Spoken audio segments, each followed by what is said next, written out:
Hi, this is Grace Jasmine with Loud Karma Productions, and we are very, very lucky today in our series of Playwrights of Fringe. We have our very, very first winner, Lauren Ferebee. She's an amazing playwright and a wonderful person, keeping very busy writing. And so today we're going to talk to her and find a little bit out about her and what makes her tick. Lauren, welcome. Thank you. So happy to be here. I'm so thrilled you're here. So I was just thinking about this today when I was preparing for the show, and I was thinking about how you are a very, very first big winner. So in 2023, which is now seeming like a bazillion years ago, right? Yeah. So before we get into like talking about big money and the past a little bit, give us a little overview about you, sort of a just encapsulated view of who you are as a playwright and your background. Yeah, I always love to say what I write about across genres is really about like women who are kind of fighting against the systems that are trying to contain them. And that's sort of like across the board, whether it's like a big comedy like Big Money is, or sort of like more serious material. Okay. So that's like those are the themes that really inspire me and what I love to write about.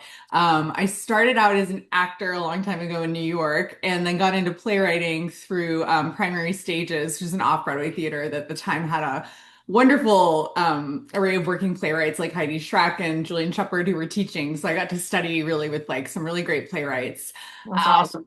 yeah. And then I ended up leaving New York to take a residency in South Carolina. I was an artist in residence at a place called Hubbub there for 6 months. And then I met my husband. I ended up staying there for like a year and a half. We started a theater company.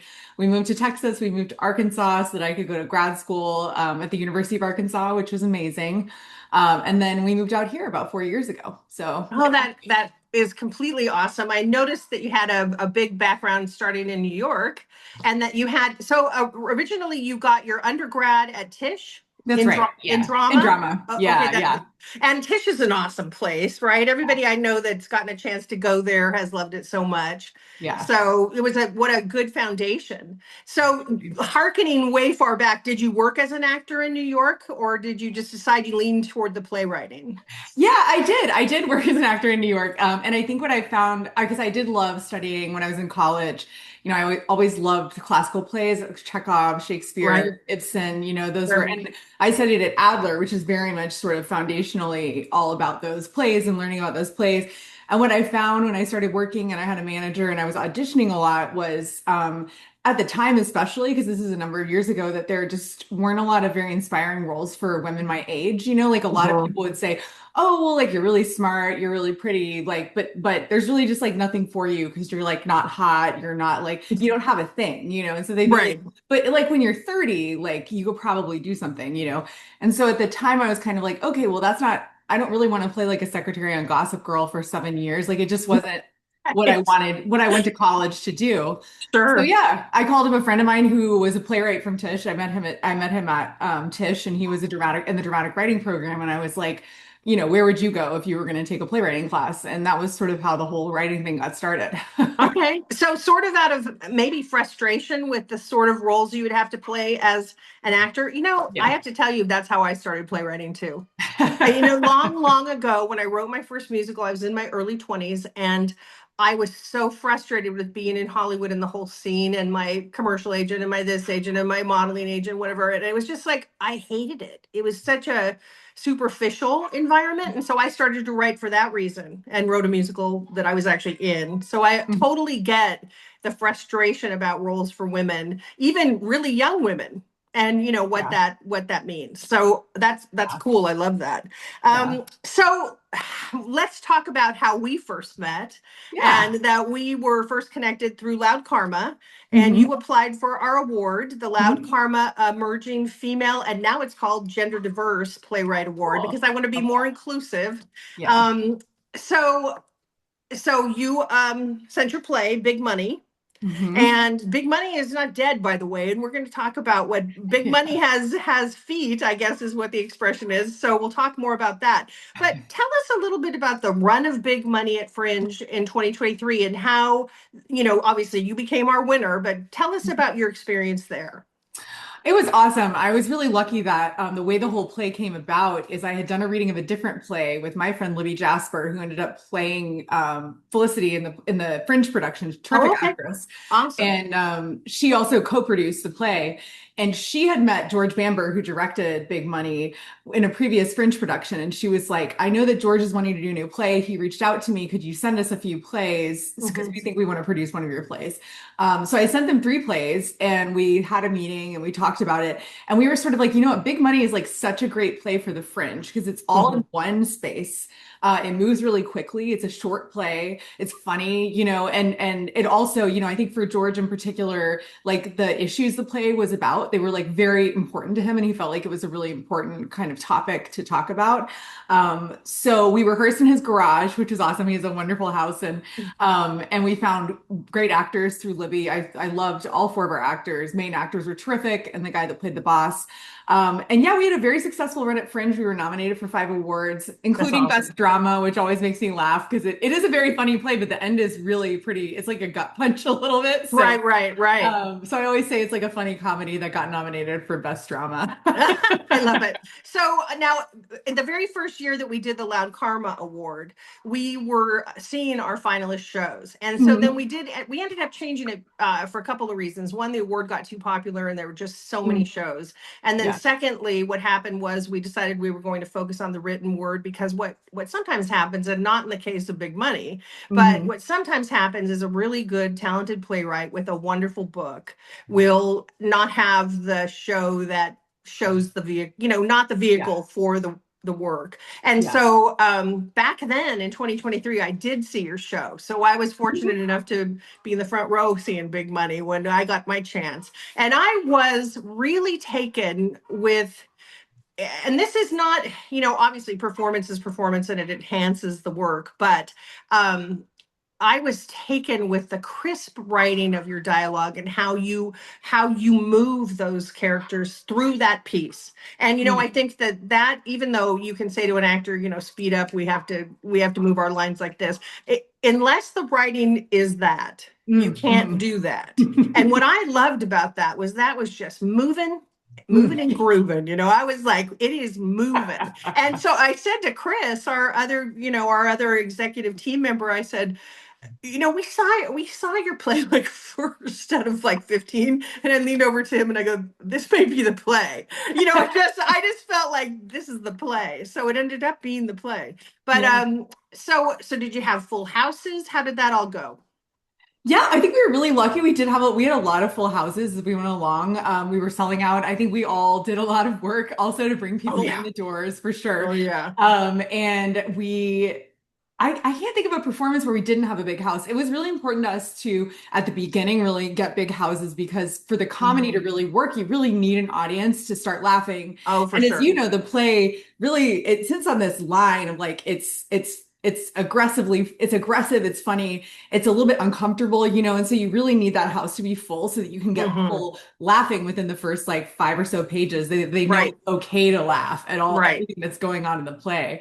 And you need Um, this energy anyway. I mean, it's so helpful yes. as when you're watching your play being performed, if you're in an empty house, that's hard. So, Yeah. Yeah. So we did have really full houses. that's awesome. And you were at Actors Company, right? Was that right? Yes. Okay, Yeah, because we I were. think I remembered that you were. Okay, Yeah, we that's were. awesome. And Yeah. so 2023, so that was so weird. We were just kind of coming out of COVID. Yeah. I think I was still wearing masks to shows, which is sort of Mhm. something I do anyway, because there's always COVID at Fringe. That means like that's where the COVID is living. That's So true. it's true. So I wear masks all the time, but I think then I was wearing N95s or something, hardcore. I was in my bubble girl suit walking in. But so the thing about that is now this is not a dead play. This is not off on your shelf somewhere. Tell us about what's happening with Big Money now. Yeah, so I sent big money off to this company called Centenary Stage Company in New Jersey for their annual women's playwright series. And essentially, they choose 3 plays out of all the plays submitted to be finalists for this award that essentially awards a full production. So actually, last month I was in New Jersey doing a reading with the actors who are in that company of the play Oh, sounds with a new director and all of that. So that was a really really fun time. We had a day to, it was challenging because as you know, the play Right. moves very quickly and we had a day. We had a couple of Zoom rehearsals. There were a few tweaks to the play after seeing it so many times at Fringe that I kind of Right. had I wanted to make. So I made those changes. And then of course, like day of, we were just like, you have to adjust little things for the purpose of the reading to make sure the Right. audience is understanding what's going on. Right. But yeah, it was a really good experience. I had a great time. And the Awesome. actors were great. Now, are they thinking about giving you a full production there, or how was the reading? Okay, so tell me what's happening with that next. Is it going from the reading to a full production? Yeah, so I don't know yet. They have the three plays. They all had readings in like sort of beginning to end of April at the company. And then the artistic director of Centenary Stage will choose one of the plays to have a full production. So Oh, yeah, that's awesome. still waiting Okay. on that. And now is this going to be an equity run, or are you in a non-equity environment, or do you know right now? I think they do have a contract with Equity. I think it's a small independent theater contract. It's one of the newer contracts that's sort of between like a LORT contract and the Showcase contract. Okay. All right. That's awesome. So Yeah. and I think what happened, so I did Fringe in 2019 with my play, The Masher, which is a kind of, it's a Me Too allegory, but it turns out being a little bit horror because Mm. there's a lot of squishing men and there's a lot of killing, all in good fun. But Yeah. so when you do it, sometimes it feels like, okay, so many awards after that are like, you can't have had a paid production, you can't have Mhm. had this or that. So how did you get around that? Was Mm. that something where they said you could have a Fringe run or a smaller run, or how did that work? Yeah, so we all agreed when we did the Fringe run that it was going to be a workshop production, and we didn't want to world premiere the play, like, because the world premiere is like such a specific set of rights. For any Right. playwrights listening, it's a really specific And set there of are. rights Right. that you kind of have to be really careful about, like giving away or where you would give it away. And we knew that at least one of us, if not the whole team, really wanted to continue the play's life on. And so we kind of made a collective decision like, hey, let's not set this as the world premiere. We're going to do it as a workshop. And so that was sort of like the way that I've been able to keep developing the play in these other I settings. did it as a workshop. So Mhm. when you obviously had ticket sales, but then you put those back into the production basically and didn't Yes, profit from, well, first of all, no one profits Fringe. That's just like that's right. a Yeah. misnomer. I mean, you put your house on mortgage at Fringe, basically, right? Yes. Okay, so that was a really smart idea and very forward thinking on your part. And I do think that that's good advice for Fringe playwrights. And Mhm. hopefully many Fringe playwrights will be watching and listening to this because it's about Fringe and that's our thing. And I do think we have to protect ourselves as playwrights to make sure that our plays can move forward and Mhm. not, X ourselves out of boxes that we should have open to us. Right. Right. Because it doesn't always go equity the next time out, but it doesn't mean a play should be dead.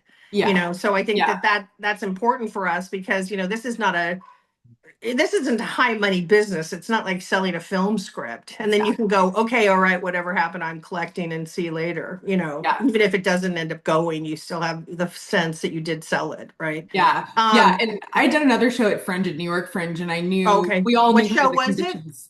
It was called Somewhere Safer. It was the first play I ever wrote. It was a Oh, long wow. time Okay. ago. We did it at New York Fringe. And so I had that experience, and I knew there are just certain constrictions to what you can actually get done in a Fringe production because of the load Sure. in and load out times and all of that. Right. And so we were like, our Broadway version of this would be very different maybe than the Fringe production. So we Oh, want to for like sure. save something for that. Right. And so for people who don't know, and just, this seems strange that nobody would know this connected French, but the load in and the load out is a freaky circus. And so you have 5 to 10 minutes to get your dog and pony show in whatever you brought it in and get it the hell out, right? So how did that part go for you guys? You have a pretty simple set, I think. Yes. If I, Oh my gosh. George was so organized. So George, who was our director, is also a unit production manager. So he was like the most organized person on earth. He had it down to like he knew exactly how everything was going in the car.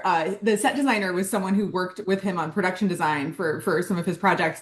So we actually like practiced the load in and load out. Like it was down to a science. Like this is how everything gets loaded in the car. This is how everything comes out, and we really like we knew exactly how it was all going down, like the order everything went down in the theater in. So it was very rehearsed.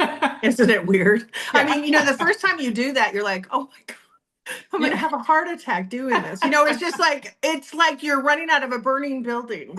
It right, it just is. But I think that's part of the fun of Fringe. And it's funny. I was Mhm. talking to another playwright from another year that was one of our winners, and they had a very bloody show. It's like this allegory where this play is so crazy. It's like an allegory where the people are all these broken relationships, and instead of the way that was portrayed was bloody corpses hanging from them. It won one Wow. of our awards because it was so bizarre and so Yeah. cool and Yeah. so intense as far as like how you do that allegory and how the just what that was. Mm. But I was asking about what was your load in and out like, because if it's this big bloody show, and they explained to me that they rolled out this giant mat that ended up being their working space, and so Mhm. everybody had to bleed on the mat, please.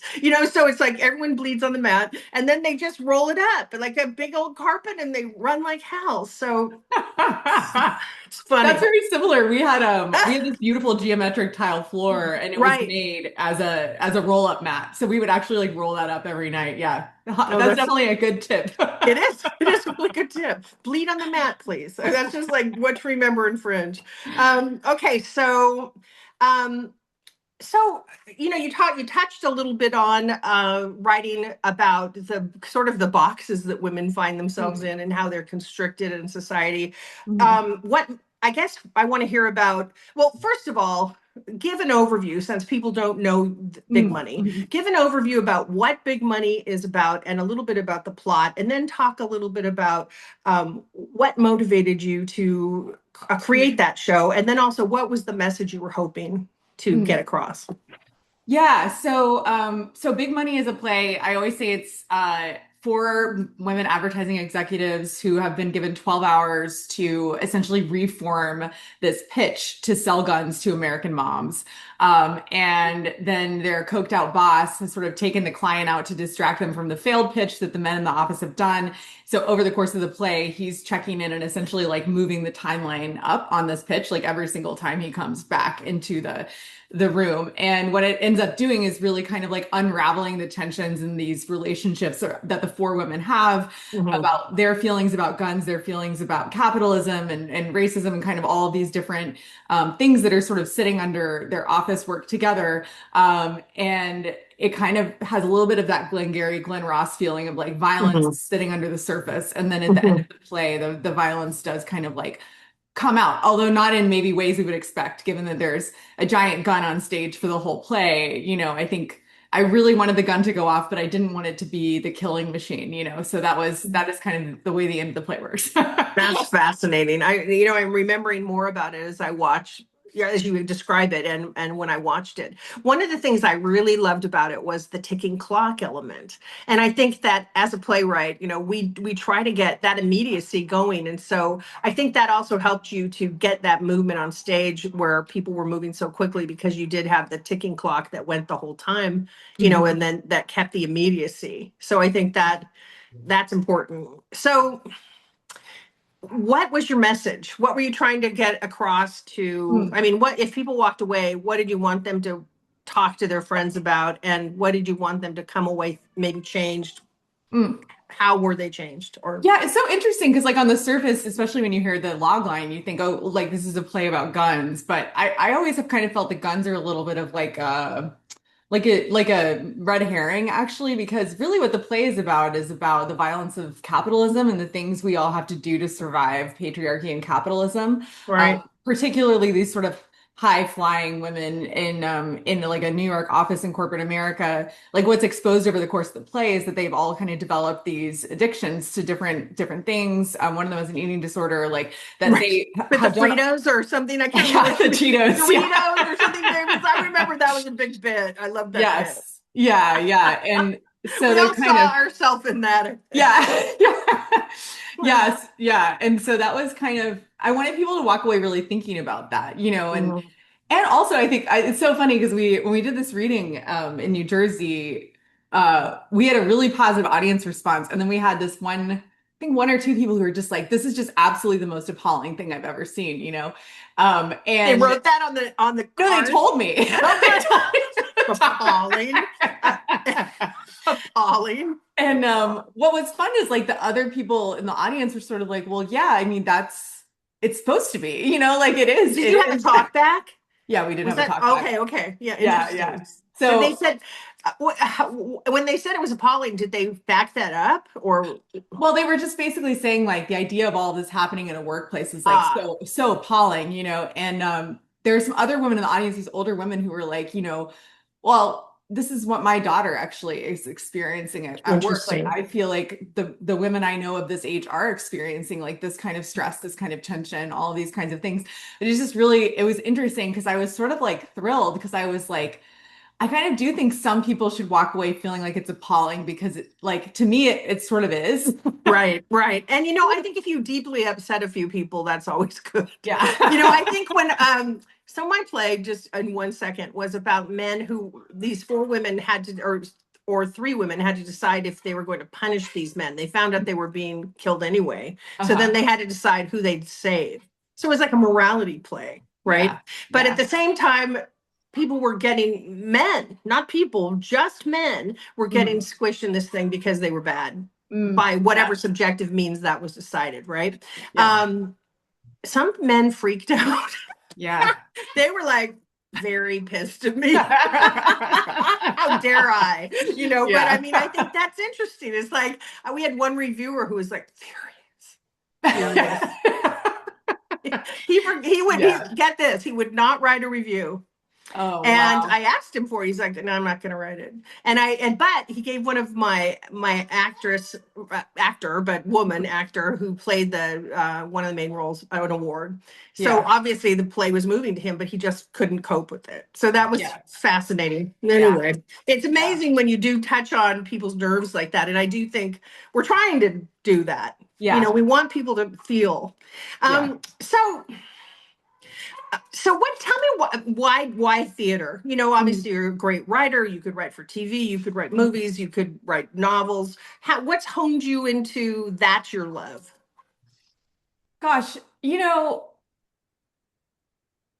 I think I've always loved theater. There are a lot of things I love about theater, and I think one of them is I love the camaraderie of theater, and I don't just mean Mhm. among actors and writers and directors, but also like the kind of camaraderie you get from an audience. I love being in an audience for a great play. Right. Like I was just in New York doing this reading in New Jersey, and I was there for a week and saw some really great theater, and I was What did you reminded. see? Oh, I saw this play, Roe Reddick's new play called Cold War Choir Practice. That was at MCC. Terrific play. And I Oh gosh. mean, the audience leapt to their feet. It was like one of those plays where you You love leap to that, your don't feet at you? the end, Yeah. because everyone was just so moved and so, and it was just such an experience to be there, and see it. And then I also saw Wallace Shawn perform The Fever, which is something I've thought about for a long time, wanted to Right. see. And he's doing it with directed by Andre Gregory, which of course, like I grew up in college, watching My Dinner with Andre. Wallace Shawn came and talked to us in college. And so for me, that was like a real experience also of feeling like connected to this lineage of kind of experimental theater where Right.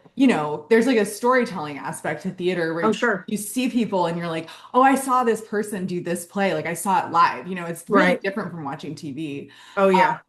And I love the metaphorical space of stage. Like something I love about writing a play like Big Money is like it's not exactly realistic. It's like almost realistic, but it's very heightened. Like Right. the play moves a lot faster than people Right. would talk. The chairs, the rolling chairs are like moving all around the stage. And it's just like slightly heightened from real life. Right. And it's Right. something that you get to do on stage, I think, because there's such a history of doing that. And I really like to be free in that way to be able to write whatever reality or that I kind of want to bring into existence. Right. And the theatricality of what you can do compared to film or TV or any other kind of writing. I love that too. And I think it's interesting how you describe that as the metaphorical space. I love that. I want to commit that to memory because that's well said. And I think that we have to remember that, well, especially Mhm. if we switch around from film to TV to novels to whatever else we write, but to get back into theater space, because it Mhm. is a space. But Mhm. I love it on the same level that you love it. It's home. And I think also in the world that we're in right now, I was just thinking about your play, Big Money. So that was 2023. So you wrote Yeah. it during a different administration. Yeah. Yeah. And yet here it is being more relevant every day. I mean, Yeah. I just think your work, that work particularly, is it's totally more relevant today than it was in 2023, and it was relevant then. Yeah. So weird, but Yeah. I mean, great for the play, but whoa, right? Yeah. There's a little bit of Yeah. whoa there. Yeah. All right, well, that's awesome. I could talk about Big Money all day, really. I could. It's such a fascinating play, and it's so well written. And I Thank think you. now, do you have the sense? Because this is a thing that, do we share this as playwrights? I'm going to throw this Mhm. out. Do you Yeah. get a sense sometimes with some things you write, and you're just like, this is just happening. It's like gelling, you're there, you're in the zone, right? Yeah. With something you Yeah. write. And sometimes things you're just slogging along. Was Big Money one of those things where you went, oh man, I'm feeling this, and it's just there? Or how did that work for you?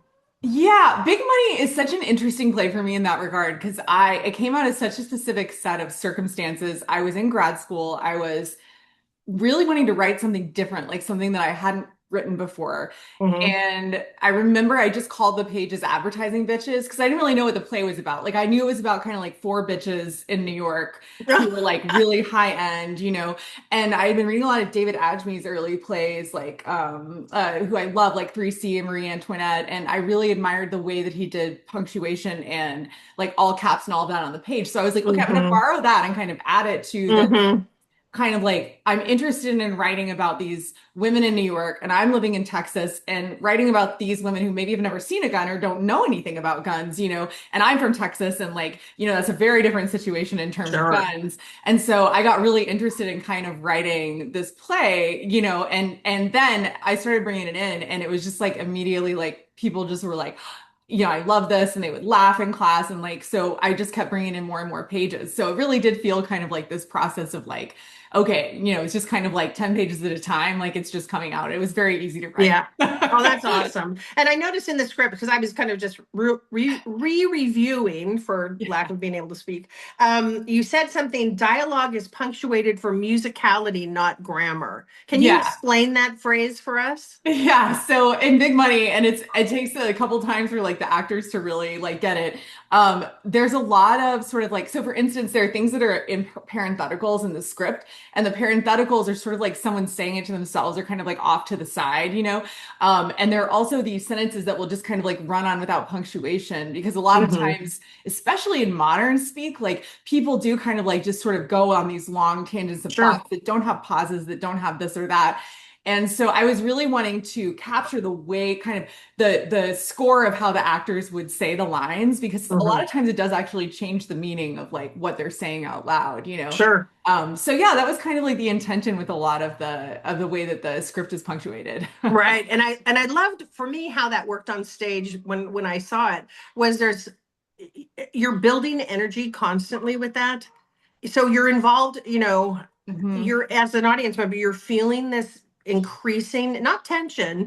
almost excitement, where you're Yeah. just like, you're moving with it. And Yeah. there's a lot happening and you're drawn in. And Yeah. I think that when Chris and I saw it, we were just, edge of our seats, which, God, you want that. Yeah. Sometimes when you see things, you're like, okay, we're Yeah. gonna suffer. We're suffering through this one. I mean, there is a little of that, especially like on the Fringe stage. You may Sure. see some things that don't work, but that's Yeah. what Fringe is for. We Yeah. we want everybody to feel like they can come in and they can experiment, and Yes. even we can experiment in all of theater, but people should feel free to totally suck and to have Yes. something that plays poorly, but because then you learn and you see Hmm. what that's about. So I think that's Yeah. that's awesome as well. All right, Yeah. so let's see what else I need to ask you here. So here's a good one, and then we'll Yeah. talk about what your current shows are. Hmm. What if you were talking to a person who was saying, they want to be a playwright, or they're Mm. just at the beginning of, let's say they're in their undergrad and they're making that transition. Yeah, I thought Yeah. I'd be an actor, but now I want my own work. So Yeah. how would you guide them? What would your Mm. advice be? Um, I would tell them to, first of all, to see as much theater as possible. Having lived in places where there's a lot of theater and very little theater, like there's nothing more important than seeing everything because when you see something bad, it informs you about what your taste is. When you see something mediocre, it informs you about what your taste is. Everything you see is giving you information about the kind of writer that you want to be. And I mean, I love to read plays. My husband, who's also a theater person, and we have a million plays at our house, but there's That's just awesome. nothing like seeing a play or going to a reading of a play. Like you need to Sure. hear things out loud. You need to be a part of that audience experience. And then something I always said when I was teaching in grad school, something that was always really important to me is I think a lot of people sort of think about plays in this one way where they're like, oh, plays look like this or they sound like this. And actually, like, plays look all kinds of ways. So I always tell people, like, don't be afraid to not do what like Arthur Miller did, like Right, don't right. use capitalization, don't, punctuate like a poem. Like there's nothing under the sun that hasn't been tried out. And like I just think like young writers in particular should feel really free to explore what their voices are and not feel constrained to like what an old idea of a play is. Because there's just so much cool stuff out there now that is really redefining all the time, like what it looks like to be a theater maker, a playwright, all these things. And thank God for that, because I think the world we're in is feeling so much more constricting Hmm. and threatening. And I think people in the younger generation, like Gen Z, Gen Alpha, they're so worried about, if they're going to. One of the things my daughter's always saying to me is she doesn't want to be canceled. And, Yes.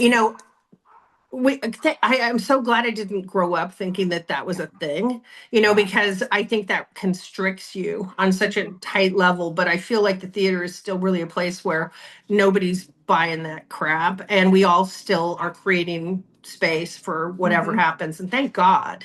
But I Yeah. think that's going to be something going forward, is like those of us that are teachers as well Hmm.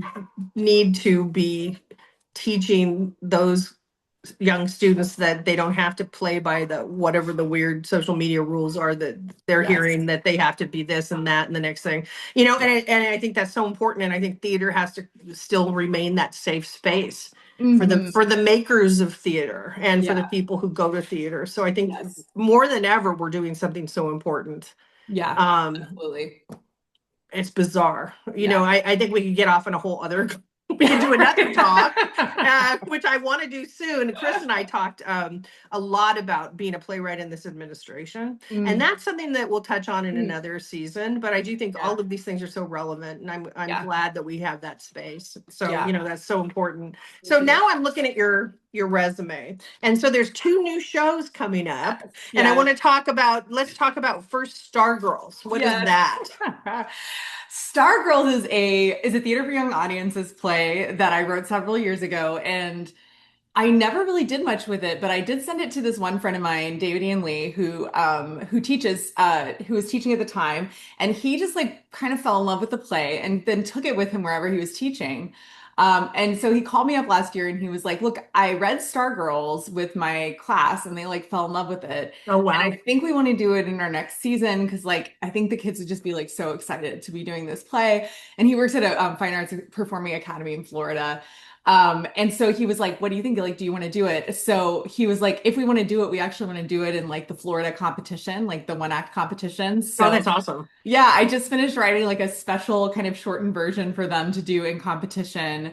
The play is about what if future Girl Scouts went to space? So it's sort of Oh, like, oh my God, yeah, that's so cool. yeah, it's really cool. And he sent me some design ideas. It's all very retro futuristic of like their like Girl Scout space uniforms So kind look of like. googie, like sort of googie. No, that's Yeah, hysterical. it's Oh, I really love cool. that. That's really Yeah. leaning into that will make it even cuter, I think. So, Yeah, yeah. And and it's so when still does that good, go yeah. up, or So it's, that's going to be in November. Yeah, it's oh, going to be in that's November. awesome. They just did callbacks Cool. this morning, actually. Oh, how cool. And so you're going to get to go out and see at least a performance of the Yeah, run. So that'll yeah, be I'm cool. going to go see it. Oh, Yeah. that's awesome. How cool for them. And I'm so glad that's moving. And that's a whole totally different thing. So you're writing for young adults or even, Yeah, teens to yeah, play. That's yeah. awesome. And I think that's important. Okay, so then Brilliance. Yeah. Brilliance. I'm also so excited. Also has been a long summering project. So Boomerang Theater Company, they're producing it next year. They produced another play of mine called The Reckless Season in 2017. The artistic director is like a dear friend of mine. He approached me. They were doing a 9 new play super season, and they were like, "We want to run your play kind of at the end of the season, which is going to be in early 2027." My friend Melissa Annis is directing it, who's a terrific New York director. That's awesome. And we just did our first pre-production when I was in New York and started talking about designers and all of that. We're going to have a 5-week run starting in February through March. And we have And where's Boomerang Theater oh, so coming? it's in New York. Yeah, it's going to Okay, be in the okay. city. Yeah. Awesome, awesome. Okay, Yes. Yeah. cool. So Yeah. you're going to have to double back when that is actually up and let me Yeah. know and let me help like advertise for that because that is awesome. And Yeah. God, I'd love to see it. Who knows? Maybe I need to be in New York right now. I've been thinking about sometimes you just haven't been in New York often enough, and I'm kind of Yes. going through one of those periods now. And Chris Smith, who's my executive on the board, he goes Yeah. once a year, no matter Yeah. what. He's Yeah. always there for 2 weeks annually, no matter. I mean, I think anything could happen, he'd still be there. Yeah. So I'm so yeah. excited to go And for I actually had a rehearsals. chance to go at the end of the month, but I said no because there was too much going on. My husband's going to be there for business, so Yeah. I have regrets. So Yeah. what can I say? I can still change my mind. But anyway, so just to finish up, so let's talk about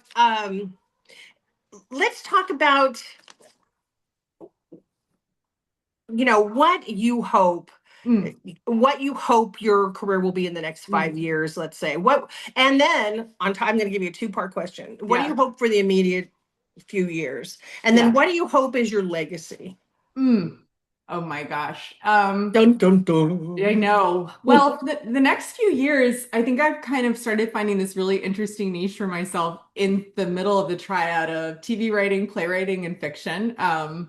I have a spec fiction story getting published in June that I'm really excited about. It's my Oh, fourth cool. story to get published in like the last year, which is That's exciting. awesome. I'm very excited about that. And yeah, I mean, I know TV is so strange right now to be kind of like working in, and this year has been more about theater for me, but I'm sort of with my manager actively pitching a new pilot that I do really love. So, I think we're kind of like keeping that side of things alive and hoping that as the industry changes, I think I have so many different imaginations for my next few years because I Right. love to do sort of like interactive play development. Like I definitely see myself growing in that area and wanting to work more in LA theater and all of that. Mhm. And then also hopefully like I would love to sell a show. Like I think that would be wonderful, especially some of the stuff I've been working on lately. And then I Right. am sort of in the middle of putting together a proposal for a short story collection that I would love to publish. So those are sort of my three like Wow. next So few there's years wish there's list. much more to talk to you about. One of the things we're going to do at Loud Karma in our podcast too, we're going to talk to artists, we're going to talk to playwrights in different locales, we're going to talk to people who write, fiction. So Yeah, there's going to be different seasons with different themes, and so I cool. probably will grab you and pull you back in for fiction season, just to talk about that because it is so different. I'm right now I'm revising my middle grade novel. And Oh, so, wonderful. it just takes you in a whole nother, your mindset is just like so different. You Yeah. have to bounce around. And so okay, here's a good question. I'm Yeah. I'm thinking of more questions, so we're not going to get to legacy That's as great. I Great. pick your brain. How do you do the thing where so let's say you're going between projects, right? Mhm. So you got a play, you've got a Mhm. movie, Yeah, a yeah. script, you've got a book, Uh-huh. and so because right now I've got all three of those, and it's like, how do you mentally bounce? Because I have trouble bouncing. Yes.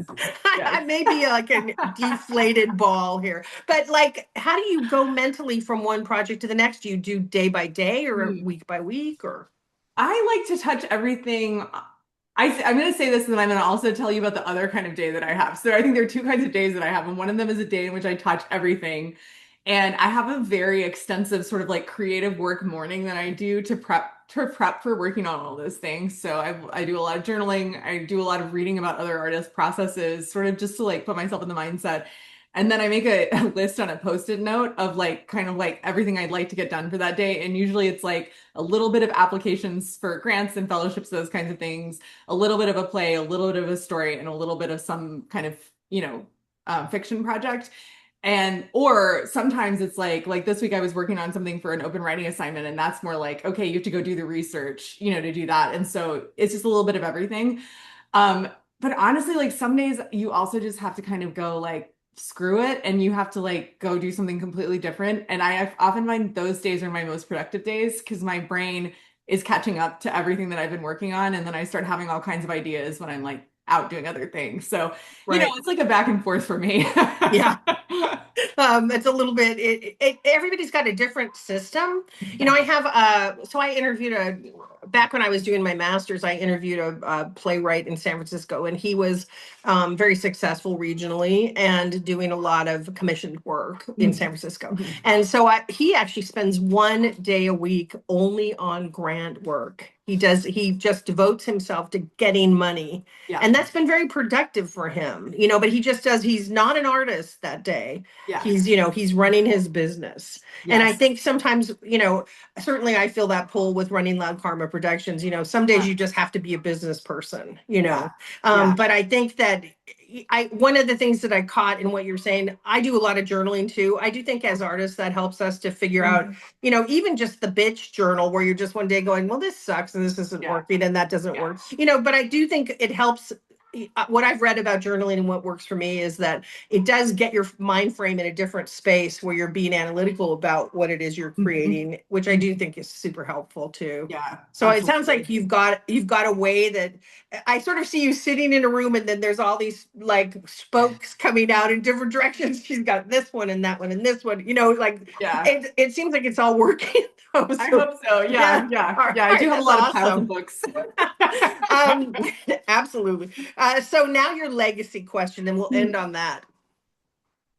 Oh gosh. I think in terms of my legacy, it's so interesting to think about because it's like not something that I ever think about in terms of Right. for someone who does something that's really public facing, I often am sort of like not I try I don't think about it very much, but I think for me, like, okay, You don't have to be dead. You don't have to be dead. yeah. You can be, I should frame this another way. You could be this, in the future, someone's writing about you Yeah, as yeah, yeah, this is the playwright and Lauren Ferebee. We have to write about her yeah, versus you're dead. yeah. People. I think for me, like the most moving experiences for me as being a playwright or when I get kind of individual notes from people that notice things about the play that really moved them personally. Like Mhm. for me, when I set out to do something, I always think like, wow, if I could have one person feel that way about this, the way that they felt about that. Like when we were doing Reckless Season, there's an autistic character in that play. But it's never discussed. Like he's undiagnosed. He's undiagnosed in the play. He's never going to get diagnosed. He lives in rural Texas. And we had this student reach out afterward who saw the play, and she was like, she said, I feel like that character was autistic, but my mom said it's not possible because if it was autistic, the play would be about that. And she's like, but I think he was autistic because he reminded me a lot of me. And she was like, and if he was like, that was really meant a lot to me. And that was like such a powerful message to get, to know that like Mhm. that she saw the play and got the message that like it's okay to just be autistic and just be like you don't have to be like different, like you don't have to be anything, you can just like be you can just Be be in the who you world. are like in the Right. world, like Right. and we don't have to talk about it, and like you still get cared about by the other characters. And so I think for me, like if my legacy was having a lot of those moments, of people feeling seen by the work that I do, that would be like my big wish. That's beautiful. I love that because I do think, um, Adriana Martinez Barone, who was one of our winners last year, is a Hispanic, a Latina playwright, Mhm. and her new piece that she's doing is about. Are you still with me? I just had a phone Yes. call. Okay, I'm good. here. That so the new piece is about. Let's hope you're still here. Yay. Okay, good. Good news. Her new piece is about Latina people, individuals, but it's not about. She was talking to me about how it's not about the specific things like when you're writing TV or you're writing film. They're like they want the Hispanic person to be at the border, or they want them Mhm. to be chased by just all this stuff that is so stereotypical and bigoted. But Mhm. what her thing that she wanted to create was these Latina women living in their space, doing Yeah. their life, and it isn't about them being whatever their ethnicity is. So I think Mhm. that really speaks to what Mhm. you're doing and Yeah. the legacy aspect of what would be meaningful to you, because just here you're creating characters and they're living in this space that you put them in, Yeah. and Yeah. by that being able to just have people be seen, I think I Hmm. mean, I think that's a piece of the connection thing that Yeah. we all want through theater. And Yeah. that's beautiful. And Yeah. I do think you do that. I do think your work is stellar. I'm very excited about you as a playwright. And I really appreciate you taking the time with us today because it's a big ask, obviously, for everybody's busy. And I hope that you will keep us posted about what is coming up so we can know dates when things go up. And then also when we do our fiction season, I'm going to grab you back and let's Please talk do. fiction. But it's such a Yeah. pleasure. I really Yeah. appreciate you and I appreciate you spending the time with me today. So thank you so much. Thank you for having me. This has been a blast. Okay, take care. Bye bye for Take care. now. Bye.